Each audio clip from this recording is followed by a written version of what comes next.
Okay, y'all, what's up, man? I'm here with my boy, Doc. I call him Doc. This is but a lot of other people know him as Donald Morton. Yes. This is my man, Doc. I don't want to say he's my old hair, my OG or nothing like that, but he is my OG. I am. Somebody called me an OG. I felt so old. I'm 50 though. I'll be 50 next month. That's a blessing. That's half of the century. Yeah, absolutely. That's man. half of the century. Don't remind me. That's half of the century. Yes, sir. So I got you here. Welcome to my show. Oh, thank you, man. It's just my show. We just randomly doing this. Yes, This is my sir. show. What we gonna call my show?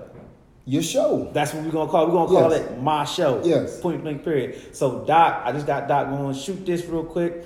I'm gonna let Doc tell y'all what he got going on, because he's got so many wonderful things going on. He got the ReManned. Was it the ReManned? The ReManned project. The ReManned project. And you got a church. I got a church, Transformed Church. A transformed church, people. Yeah, Transformed yeah. church. So I'm gonna let Doc go ahead and tell y'all what he got going on. Yeah, so thank you, man. Absolutely. I'm on my show. His show, but it's my show, right? The ReManned project is born out of this idea that every social ill, every statistic that the federal government releases concerning social ill can be traced back to either a man missing or a man malfunctioning. So to the extent that we can fix brothers, our society is the better.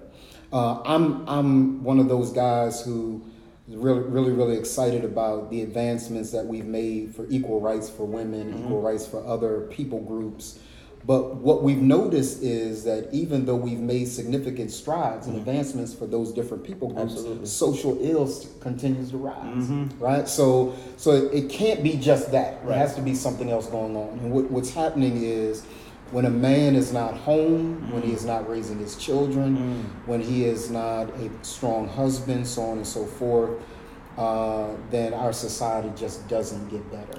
Right. So the ReManned project is built around this idea that somehow we've got to improve the quality of life of individuals, families, and nations through accurately reconstructing authentic manhood. Ooh. There is a way to accurately reconstruct it. We simply do not have in large numbers anymore, Malcolm, the kinds of fathers and men that we had in years going by. Right. Even before my time. Even before your time, right? Right. So to the extent that we can fix that, I think our society ends up better. So the ReManned project is an attempt to do that. And to not just see, because the other part of it though is that we've got strong fatherhood programs, but we're attempting to teach fathers to be fathers without first teaching them to be men. Ooh. Right? Elaborate on that. So fatherhood, that there should be no fatherhood before manhood. Ooh. Because whenever you have a father who has not yet had the time to develop as a man, that brother will buy sneakers before he buys Pampers. Right? It's a mindset It's a thing. mindset. Oh, it's a mindset. It's a mindset. thing. And it has nothing to do with age, really. Right. It's a mindset. And a lot of what is happening in our society, believe it or not, is happening because men are being manned through women. Ooh. Right? And so my father was in the home, but he didn't really know what to do. My father died years ago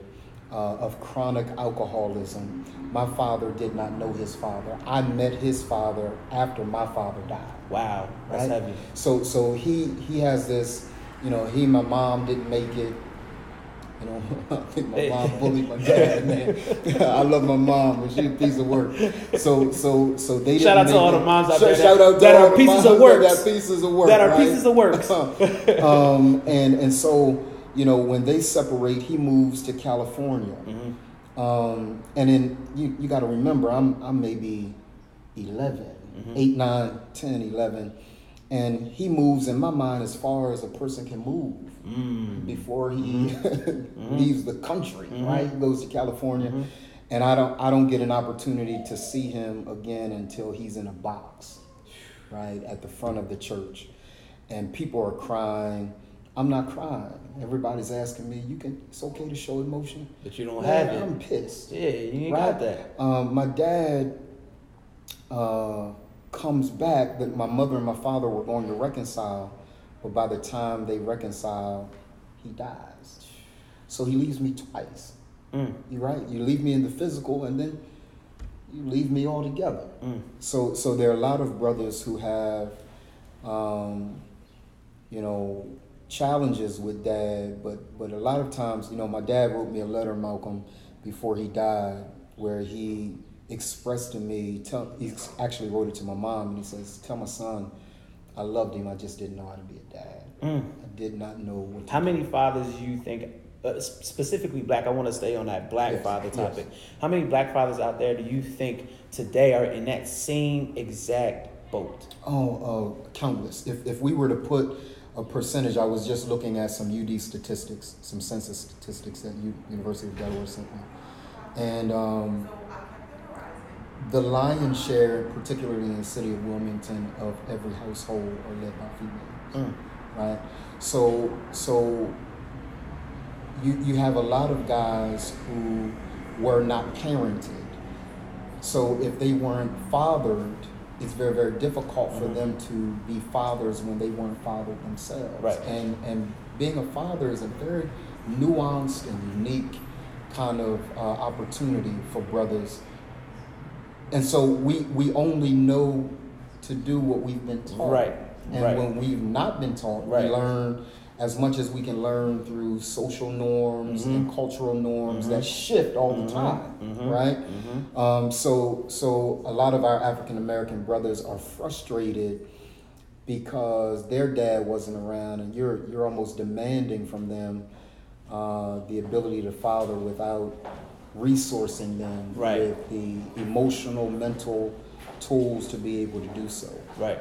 So we've got a lot of males, Malcolm, very few men. And so now y'all know a lot of the bases. Y'all heard a lot of Doc's story. I didn't even know Doc's story was this deep. I know it was deep, but I didn't know it was this deep. And so that ReManned project that he has coming up is going to talk to a lot of these issues. And are we going to be bringing resources through this? So it's funny because, again, a lot of the programs that exist, which are very, very good programs, by the way, right? Attempt to get a man a job, right? Because him being in poverty doesn't work. Not at all. Not at least good. It attempts to get him to navigate the system that is absolutely set against him. But if you don't teach a brother character, if you don't deal with the very core issues of what it means to be a man, and for me, manhood has a very simple definition, right? Manhood consistently demonstrates a comprehensive accountability to God and a responsibility for himself, his family, his society. That's what a man is. So if a man is not accountable to God, a higher power, he's got to have somebody to tell him what to do, right? There have to be some very concrete norms for him that can't be based on culture, because culture shifts all the time. Right? Frequently. And then he's got to take responsibility. He's got to own the fact that his behavior is his behavior. Right. That nobody makes him cheat. Right. Right. Hey, black men don't cheat, y'all. Black men don't cheat. black males cheat. Yes. But men don't cheat. And I can say that as a reformed male.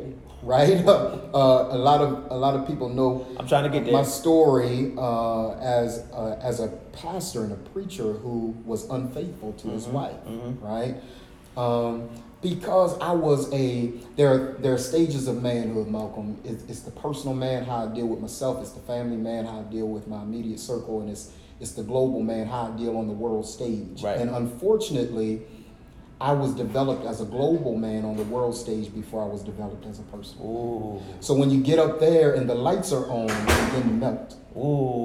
Right? So I had the lights on, everybody celebrating Donald Morton, and I was all raunchy, right? Because my dad wasn't around. Right. My dad wasn't around. I had no brothers to really mentor me and pour into me and tell me it was okay to be a dude. Right. So it wasn't a matter of being effeminate. I've always been. I'm a Leo too. Right. So you got a strong. Right. You got a real strong personality and persona. So my mother really felt, and she probably would never admit this, Malcolm, and I don't expect her to. She's 81. She can do whatever she wants. Right. Right. But she looked for my life to mimic hers. Okay. Because she was a single mom, right? So in order to validate and affirm who she was as a mom, it was easier for her to say, be like me. Right. My mom's very, very humble, very soft-spoken. She's going to walk in here and she's going to bow and say, God bless you to everybody. And so I tried that. I'm like, oh, good to see you. I'm like, yeah, that ain't my flow, right? And so when I was a young boy and my dad moved to California, I asked my mom to go live with him. I just missed my dad. He didn't know what to do, but he was at least in the chair watching football. Right. He was there. He was there, right? Right. And I remember my mom breaking down crying and saying, why do you want to go live with him? What am I doing wrong? And anything she did wrong. It was a boy in me. That yearning for his father, right? And so that was the last day that I overtly asked for my father. Because in my mind, as a young boy, asking for my father and needing my father was damaging to my mother. Ooh. Right? So I've got all of these things going on, Malcolm. That's a lot of different dynamics. That's a lot of different dynamics, yeah, it's a lot of different dynamics. And it wasn't until I'm a man who believes in therapy. I went to therapy. I sat and talked with. I believe in black men going to therapy. Absolutely. Black men, please go to therapy. And I went to a black man. His name is Dr. Turner. I went to Dr. Turner. That's my dude. And you know, my first time with him, Malcolm, I said, hey, good to meet you, Doc. And he said, good to meet you. We talked a little bit. And he said, you're really intelligent. I said, thank you. He said, so we can spend this next hour exploring your intelligence, or you can tell me why you're here. Oh. yo, he bust me in the mouth, Mama. Right? That's an uppercut. and so it forced me to, because you got to remember, that's the first time I had a dealing with a man.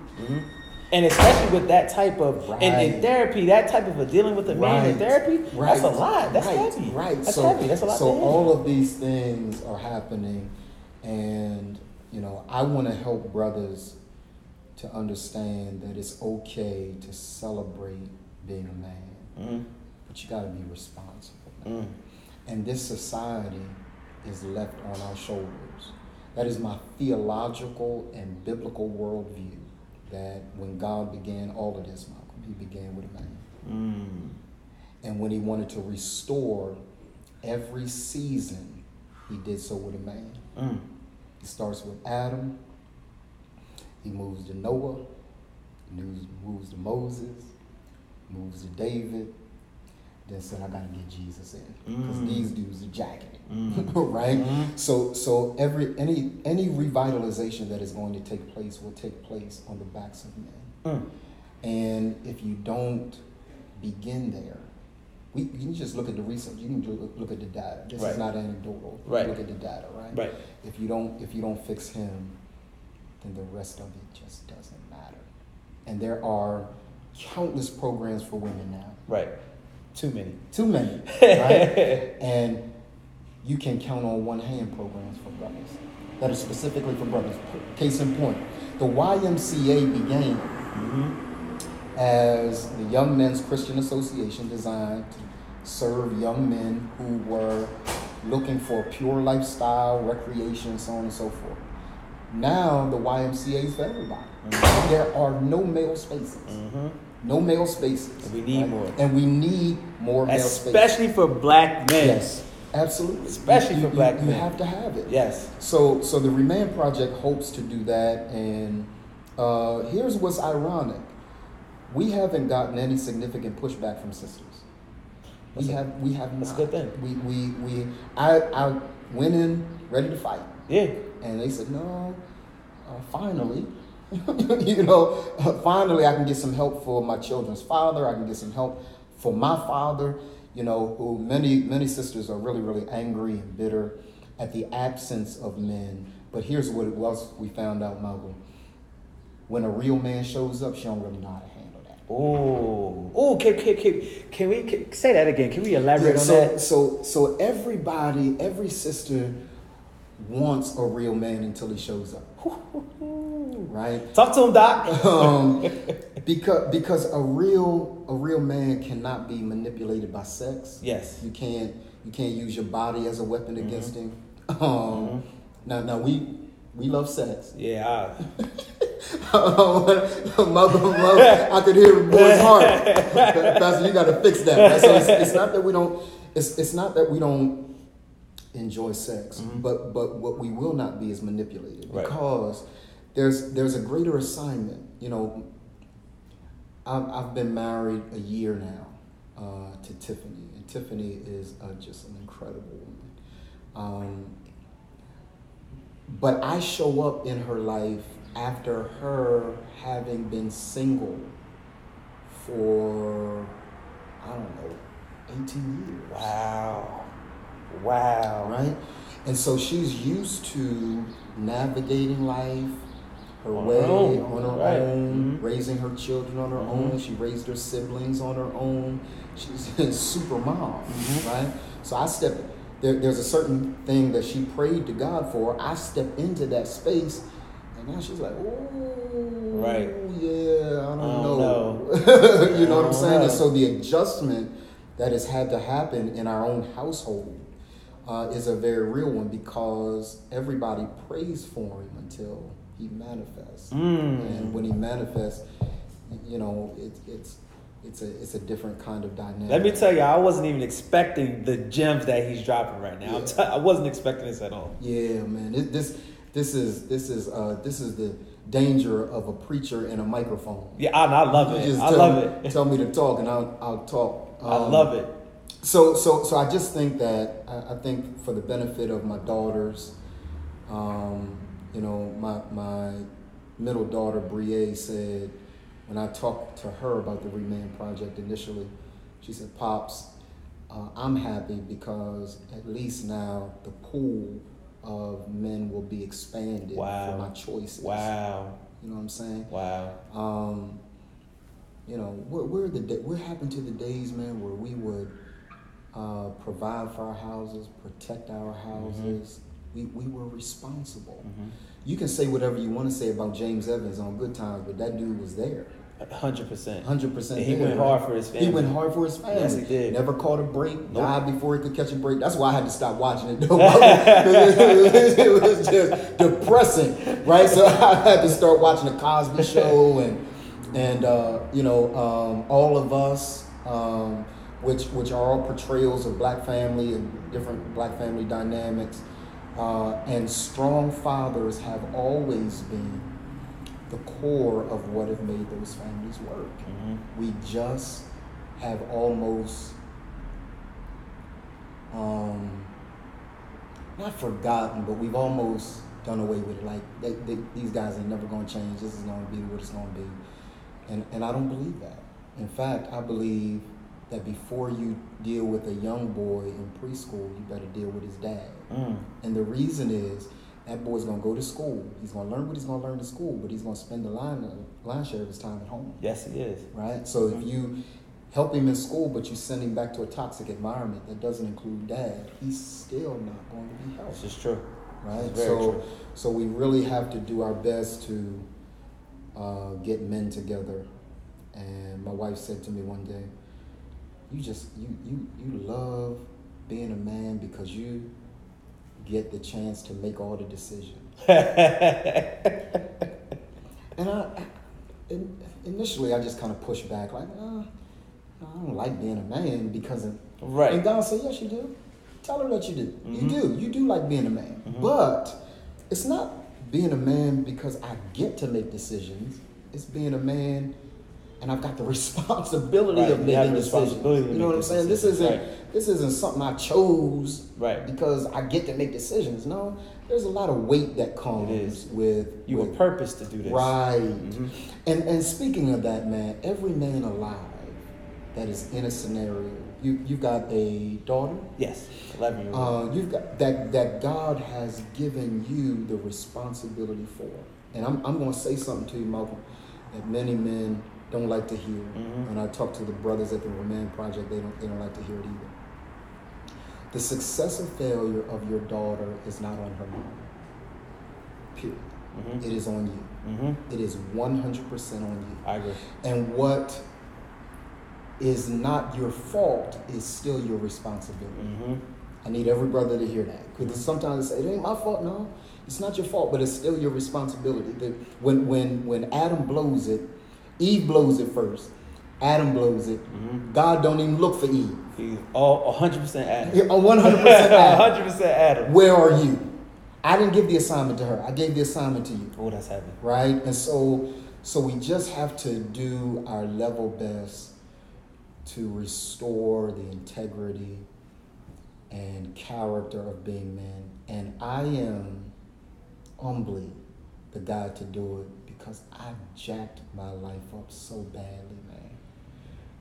As a male, cheating and out here wilding out, and as a preacher, Malcolm. I mean, it wasn't like I was a deacon. I wasn't a member of the church. I was the leader of the flock. I was the leader of the flock. Out here wilding. And I promised God that if he gave me another shot, that not only would I live a life of integrity and character, but I would teach every man I could to do the same. To not get to the place of the world stage. I've preached in Israel. I've preached in Africa. I've preached in places all over the world, but had no character. And so we're so inundated with our careers, and because that's how we're wired as men, right? We like to be productive. We like to do things, but you can get there, but you won't stay there if you don't develop some character. So the ReManned Project is about getting brothers some character, some stability, so our society can be stabilized, because it's all based on what a man does. Shout out to our sisters. Love our sisters, but it ain't on them anymore. It's on us. It's on us. It's on us. Man, this was a good first show. This was the pilot. This is the show. It's his show. It's my show. My show. Yes. This was the pilot. And I brought my man Doc over here. Look, listen, we might have to really make this thing happen. Absolutely.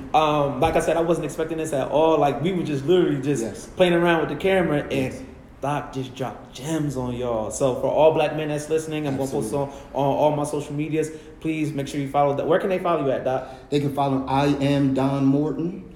IAMDONMORTON. All my social media tags are the same. And also hit the ReManned Project, www.remanned.org. Hit me there. Yeah, listen, my man Donald Morton. I call him Doc, the OG. So y'all gonna have more coming from me, more coming from Doc. Make sure I follow ReManned Project. Church. Transform Church, 3310 Wrangle Hill Road in Bear, Delaware. We got 51% men. 51%. That's unheard of. That's church